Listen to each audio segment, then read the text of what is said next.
Shalom and greetings, my brothers and sisters. Welcome to another video and another discussion from your brother, Ezra ben Khazar here, the Hebrew. Hope everybody had a blessed Passover, resurrection, whatever you doing this week or last week. And I hope that you had a good time. But now we getting back into some more books, because we can't help it but gather up this knowledge and help feed the people. Now, for those who haven't seen any of my old videos, I'll update you real quick. My name is Ezra, and I've been on a DNA journey. I'm a Israelite, a West African Jew, but my DNA haplogroup links back to the areas of Hungary all the way over to Russia. And we've also seen that we had ties back to people such as Khazars, Hungarians, Chuvash people, Tatars, Ukrainians, Russians. So shout out to y'all people out there, man. That's crazy. I had no clue. So now shout out to the Magyars out there, because we're about to get into the history and origin of the Magyar Hungarians. Let's get it. I'll be using a number of sources in this video, but the top source I will be using is called The Origin of the Magyar Hungarians: Language, Homeland, Migrations, and Legends to the Conquest by Richard R. Perry and Margaret M. Perry. I found this book out while doing research on Hungarians in Ohio, which I learned is actually a very large population of Hungarians in the same area where I live at. So it's very interesting. But this book was made in order to teach people in the area about the history of Hungarians. So I said, why not use this book as an introduction into the history of the Magyars, as we will be talking about these people a lot on the channel in the future. Section 1, the origins. So starting here on page 4 in the book, we read, scholarly sources establish that the language of the Magyar Hungarians belongs to the Ugrian group, a Finno-ugric family of languages. The earliest traces of the language must be found in the prehistory of the people and the territory they occupied east of the Oka River to the Ural Mountains. Authorities state clearly that the majority of these Finno-ugric peoples are still to be found west of the Ural Mountains in the regions of the Volga, Kama, and Pekora rivers.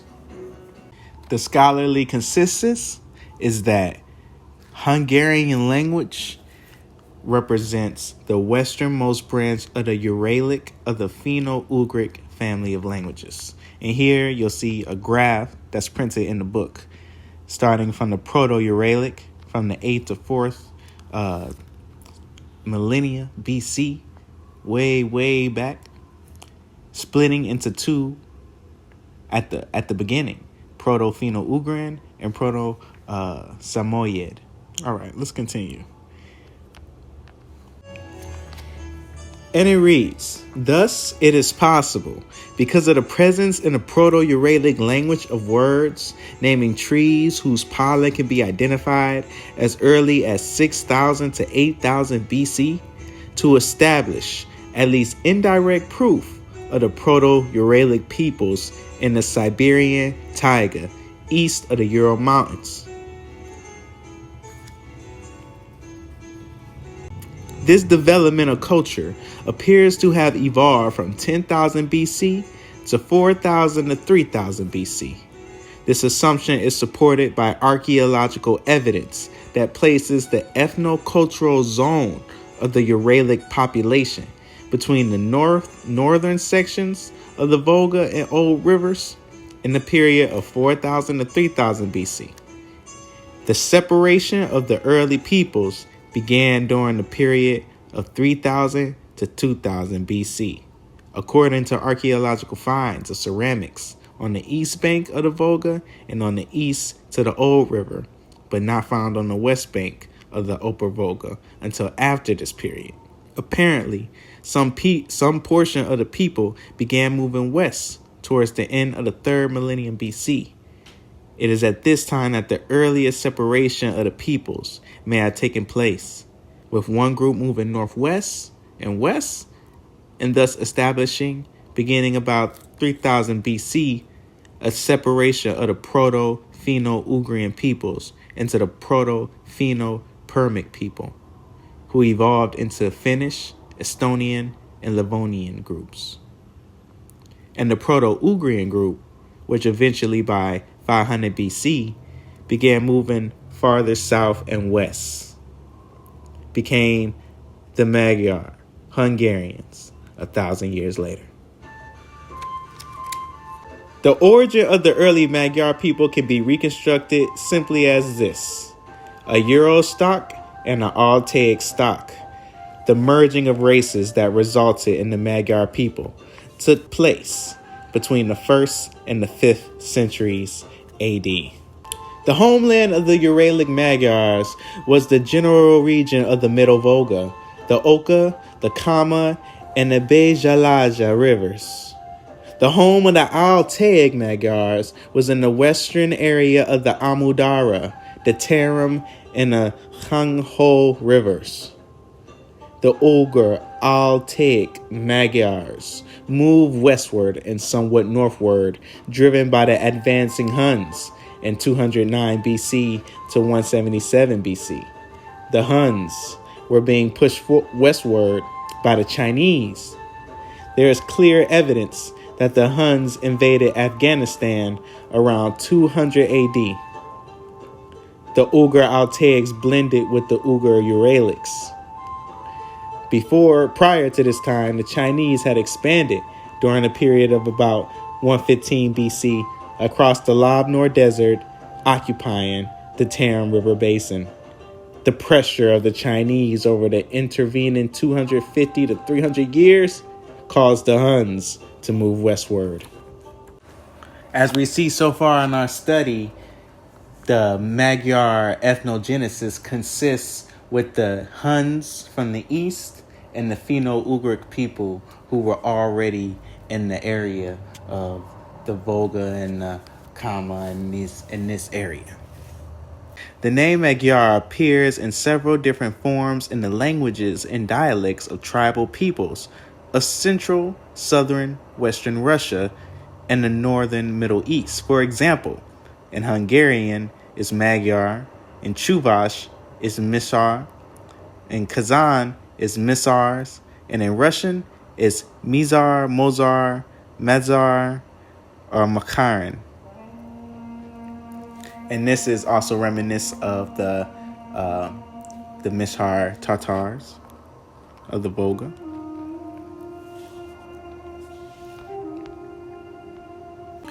Other place names are Mizari and Mizar. Most recent research produces agreement that Mizar and Mishar are borrowings from the tribal name Magyar, while the form Mozar is viewed as borrowing from the ethnic name Magyar.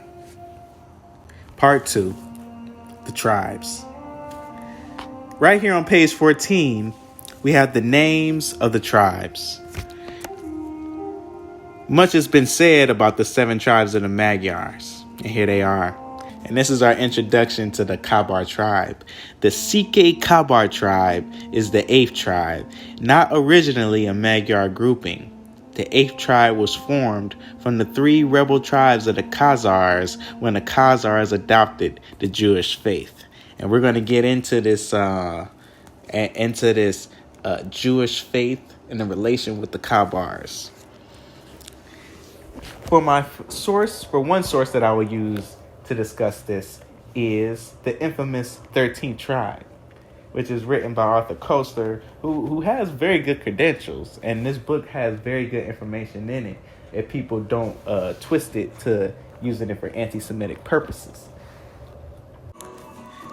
So starting in page 98, We will be reading Arthur Koestler's commentary on Constantine in the administration in the year 950 CE. And this is what's written. Quote from Constantine. And the Magyars consisted of 7 hordes. But at that time they had no ruler, neither native or foreign. But there were certain chieftains among them, of which the principal chieftain was the aforementioned Lebidius, and the Khagan, the ruler of Khazar. On account of the Magyars' valor and military assistance, gave their first chieftain, the man called Lebidius, a noble Khazar lady as a wife, that he might beget children of her. But Lebidius, by some chance, had no family by that Khazar woman. Here's the next part of the quote. After a little time had passed, the Khagan, the ruler of Khazar, told the Magyars to send to him their first chieftain.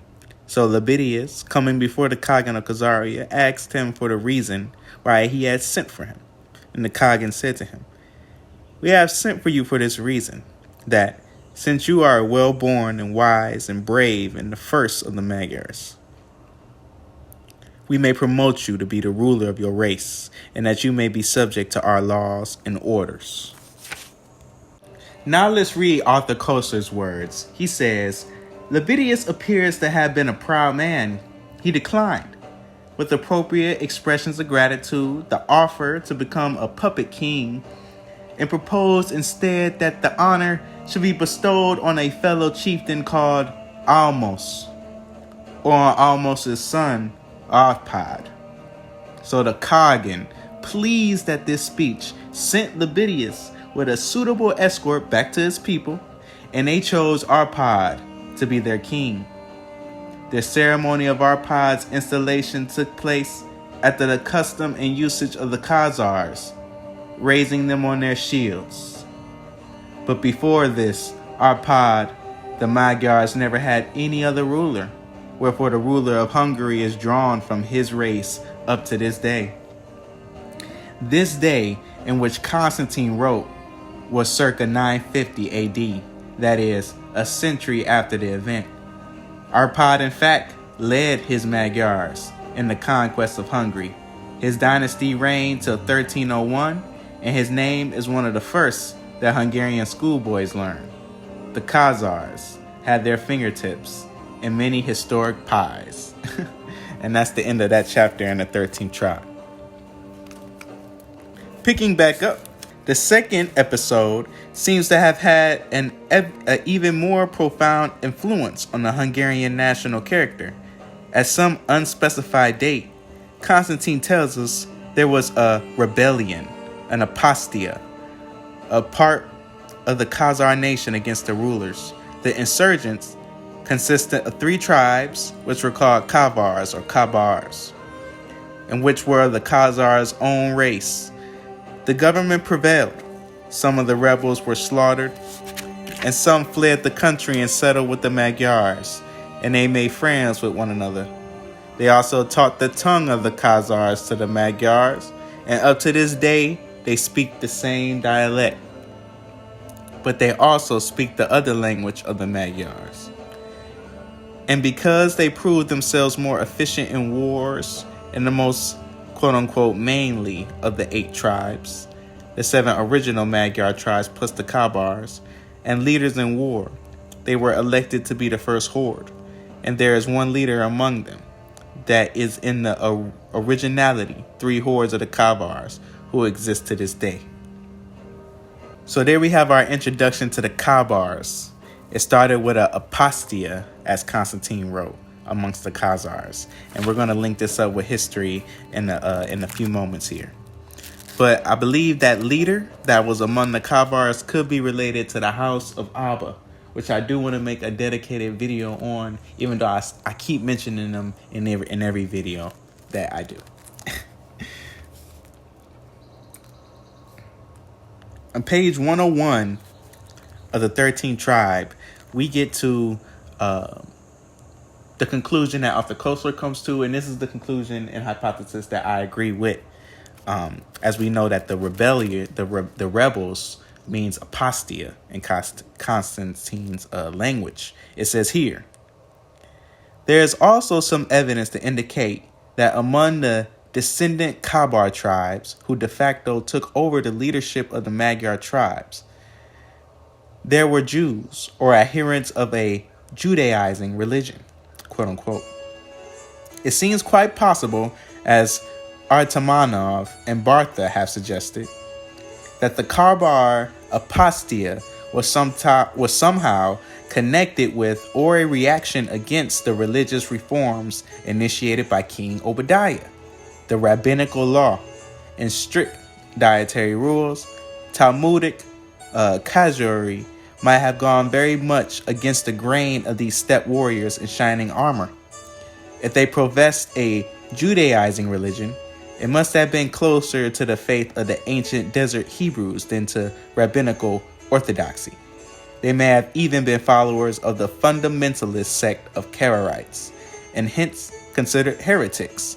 But that and this is pure speculation. So I agree with this speculative hypothesis that the apostasy came around the same time as King Obadiah introduced rabbinical Judaism. These Kabars perhaps enjoyed the simplistic Judaism before King Obadiah, which we'll make other videos on. We have documents that say the Khazars weren't big on books before they became Jews. So they listened to the Israelites who taught them how to live, and they kept pieces of their Tigriism within there. King Obadiah, however, being very zealous, would have called all of these people apostates and would have wanted them to conform. Those who didn't want to conform would have fled with the Magyars. So it would have been a mixture of some Judaizing pieces, but perhaps maybe even some Tigriism. Perhaps the apostasy could have been that they believed in the Messiah, as we do know Christianity was in Khazar as well. These are all things to consider. We'll do more research on them and come out with new videos, God willing. Let's continue to the next point. Let's discuss how back in the main source, the Scythian tribe is connected to the Kabars. Now they say that the Kabars settled in the same area where there were already Huns and Scythians in this area. Let's read a quote from Johannes the Rossi. And this is his chronicles about Hungary. It says, "It is said that in addition to the Huns who escorted Khazar from the same nation, 3,000 more people retreating, cut themselves out of the said battle, remained in Pannonia, and first established themselves in a camp called Sigla Field. They were afraid of the western nations, which they harassed in Attila's life, and they marched to Transylvania, the frontier of the Pannonian landscape. And they did not call themselves Huns or Hungarians, but Siculus, in their own word, Sikes, so that they would not know that they are the remnants of the Huns or Hungarians. In our time, no one doubts that the Sikes are the remnants of the Huns who first came to Pannonia, and because their people do not seem to have been mixed with foreign blood since then, they are also more strict in their morals. They also differ from other Hungarians in the division of lands. They have not yet forgotten the Scythian letters, and these are not inked on paper but engraved on sticks skillfully in the way of the carving. They later grew into a not insignificant people, and when the Hungarians came to Pannonia again from Scythia, they went to Ruthenia in front of them with great joy, as soon as the news of their coming came to them. When the Hungarians took possession of the Pannonia again, at the division of the country, with the consent of the Hungarians, these Sikes were given a part of the country that they had already chosen as their place of residence. The Kabars were mixed with these Scytho-Hunnic people, and there you have your modern-day Sikes. They would also be mixed with other Turkic tribes coming in, like Bulgars, Avars, Cumans, and other Turkic tribes. But speaking of the Scythians, let's get to the timeline. The Hungarians separated from the larger Finno-ugric group located in the middle Volga and lower Kama and O rivers at a time during the earliest years of their development. Throughout history, the Hungarians have been known by several names. They've been named Scythians, Sarmatians, Geps or Huns, Turks, Bashkirs, Sabirs, Onogurs, Hungary, Hungrois, and Vengri. The earliest name, however, is Scythians, from 700 to 200 BC. See, the Scythians referred to a large group of people who spread south, west, from the middle steppes in northern Turkestan to the Dniester and Danube rivers. They were called the Northern Barbarians by the Chinese, aka the Xiongnu, also known as the Huns. They were defeated by the Chinese and they turned west. Thus, for 350 years, from 55 BC to about 380, these tribes, the Huns, and their affiliates were on the move. When they reached the Volga and Kama rivers, they came in contact with the Finno-ugric people who were already in that area, and the merger of these peoples produced a group called the Onogur, also called the 10 Ugurs or the 10 Arrows, aka the 10 tribes. The influence of the Huns was enormous during the period of 200 BC to 600 AD. The thought that Hungarian as a name being derived from Hun is probably not correct. It's much more probable that it's derived from the Bulgar Turkish Onogur. Magyar refers to the language and a people bound by the language. Hungarian refers to those who live in or come from the political state of Hungary. But those who read the history of the Magyar people will find references to the 10 tribes. And sometimes you'll see them as 7 or maybe 8, but we can explain why you see these numbers. See, the 10 tribes is known as Magyar, Inyek, Kirkgurmat, Tarjai, Gino, Karikur, Kezi, and then the last 3 will be the Kabar tribes, who could be referred to as Alad, Khawarizm, and Bulgar Turk. The first 7 tribes formed from the peoples who migrated south and west from the Middle Volga, Kama, Ob, Bezheleja rivers over a long period of time, perhaps as much as 3,000 years from the 3rd and 2nd millennia BC until the 4th and 5th century AD. The last 3 tribes were of the Khazar Empire, who, as were mentioned in the discussion beforehand, had an apostasy against what we believe rabbinical Judaism and King Obadiah's court. Let's talk more about the separation of the Khazars and the Magyars. Our next source will be the brother Kevin Allen Brooks' book, The Jews of Khazar. And here we will read about how it was the Pechenegs who will be the thorn in the side of the relationship of the Khazars and the Magyars. On page 130, this is what we read. In 893, a new series of westward migrations was triggered by Ismail ibn Ahmed, the emir of the Iranian Samanid dynasty, who attacked the Oghuz and drove away their herds. The Pechenegs, who formerly dwelled between the Ural and the Volga, in turn were forced by the Oghuz to go across the Volga, and they also crossed the Don. The Pechenegs allied with the Danube Bulgars and attacked the Magyars of Eltekos. This attack forced the Magyars to flee westward into the Carpathian Basin in about 895 to 896 AD. This migration is commemorated by the Hungarians to this day. Even after 896, when the Hungarians settled in Central Europe, the Khazars lived among them and mixed with them. we will read about how later on the king Saxony had invited many Khazars to come to the land after the Magyars had got established in Central Europe. We also see that the Pechenegs allied with the Romans and the Rus as well to go against the Khazars. So we see that the departure of the Hungarians led to an unstable power vacuum and the loss of Khazar control over the steppes north of the Black Sea.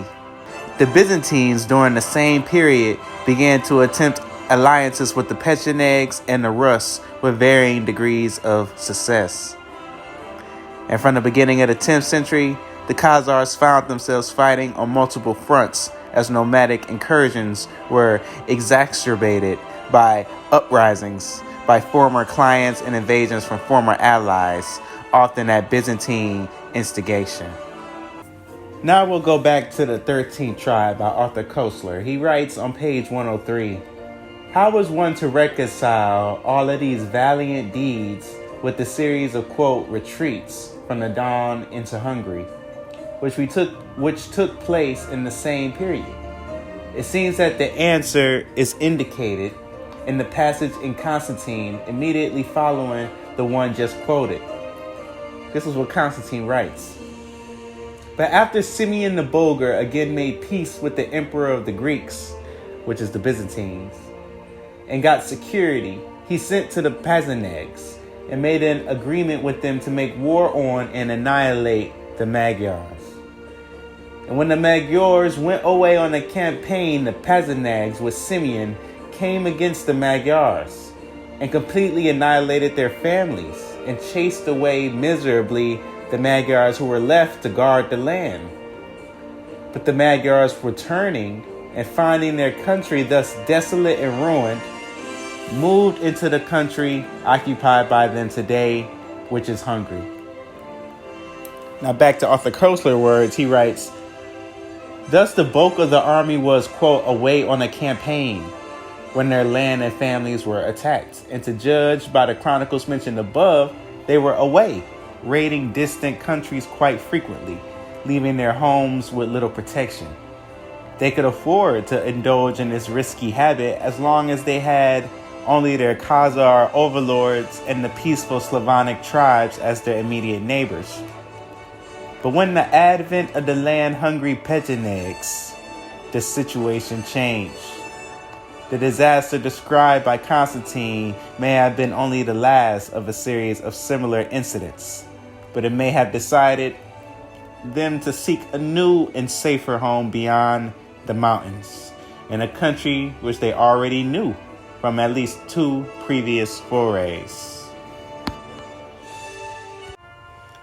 So with the Byzantines and the Pechenegs incoming, we also had the growth of the Rus Empire, which is why the Khazars placed the Magyars west of Khazaria in the first place, to be sort of a second state to the Khazar Empire.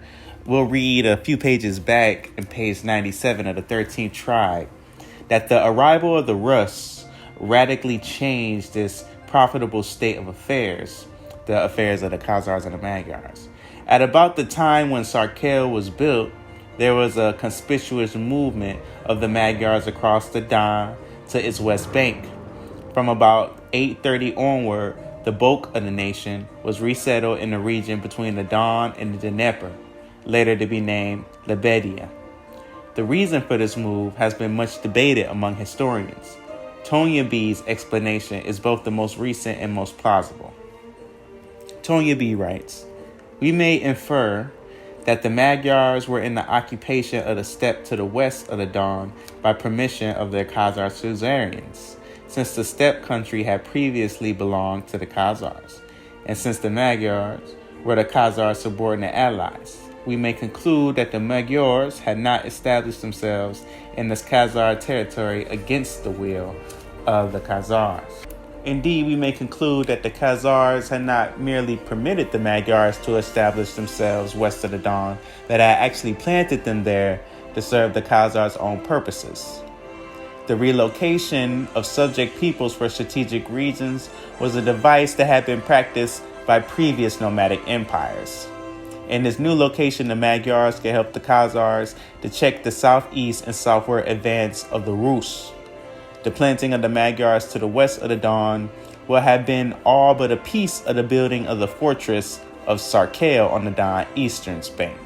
So this was all a part of a defensive mechanism of these Finno-Turco tribes against the up-and-coming empires around them. They were moving and maneuvering and making steps to how they're going to survive. It's a very interesting time in history when you really think about it. The Khazar-Magyar connection was not completely severed. According to Vastislev, in the 10th century, the Hungarian Duke Saxony invited an unknown number of Khazars to settle in his domain. It is not unlikely that these immigrants contained a fair portion of Khazarian Jews. We may also assume that both the Kabars and the later immigrants brought with them some of their famed craftsmen who taught the Hungarians their art.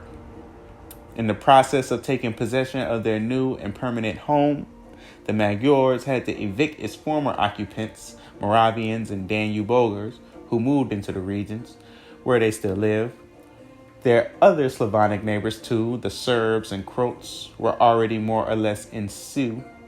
Thus, as a result of the chain reaction which started in the distant Urals, Gauls chasing Pechenegs, chasing Magyars, chasing Bulgars and Moravians, the map of the modern Central Europe was beginning to take shape.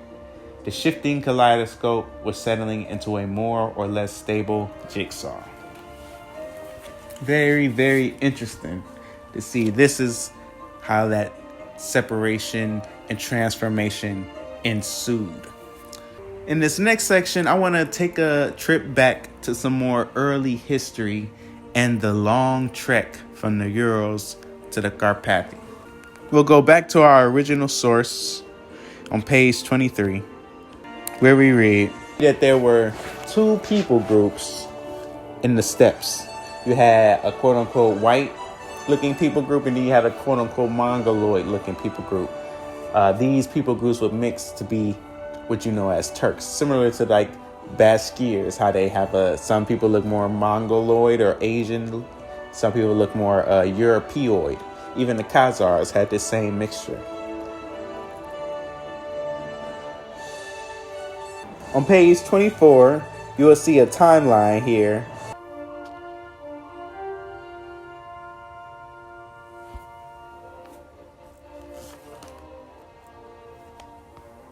We continue to see that Sumerian war chariots were found as far east as China. The chariots appeared in the armies of the Shag dynasty of 1200 BC, mirroring those of Sumerian construction as far back as 3000 BC. So we see a Sumerian connection and influence within the culture of the steppe peoples with war chariots in the Tarim Basin. One group to note is the Yuk-chi in 900 to 700 BC.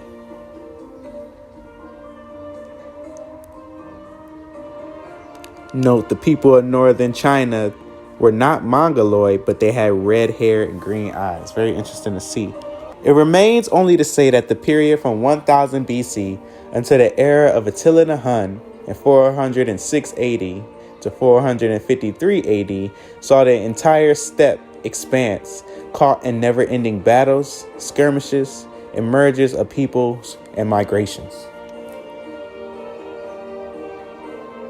You had the Cimmerians in 800 BC, the Scythians from 700 to 600 BC. 4th century BC saw the Sarmatians occupying the immense area from Zungaria to Hungary. You have the Sakas from Central Asia who moved into northeast Iran, Iranians and speakers of the Tocharian language, through the plains of Zungari on their way to northern China, the Yuchi, and then you have the Xiongnu. The battles between the Chinese and the Xiongnu continued for 600 years, 300 BC to 300 AD. The Shungnu's northern tribes merged with Iranian Turkish nomads of Central Asia, and Mongolian tribes from the northern steppes and the forests of the East Urals were included. These people would grow to become the Huns, taking this name that was given to them by the Chinese. Evidence of their operations over 1,000 years is found across Central Asia into Europe as far as Orléans in France, through Germany into the Baltic Sea. His sons, while arguing about who would succeed Attila and how the empire should be managed, found themselves invaded by the Germanic peoples, who drove and divided the Huns to the Black Sea. The emptying of the Carpathian Basin of the Huns and their allies resulted in his sons quarreling. Khazar escaped to Greece from the annihilation which overtook Olda, his brother, and his people. A few of Khazar's tribe moved into the Transylvania mountain ranges, where they mixed with later groups of Magyars immigrate into the west under attack from the Turks of Central and Western Asia, the Pechenians. And they became known as the Sikhes, a name they carried as late as the 1890s. Well, even to this day, I believe they're still called Sikhes. I don't know why the books say that.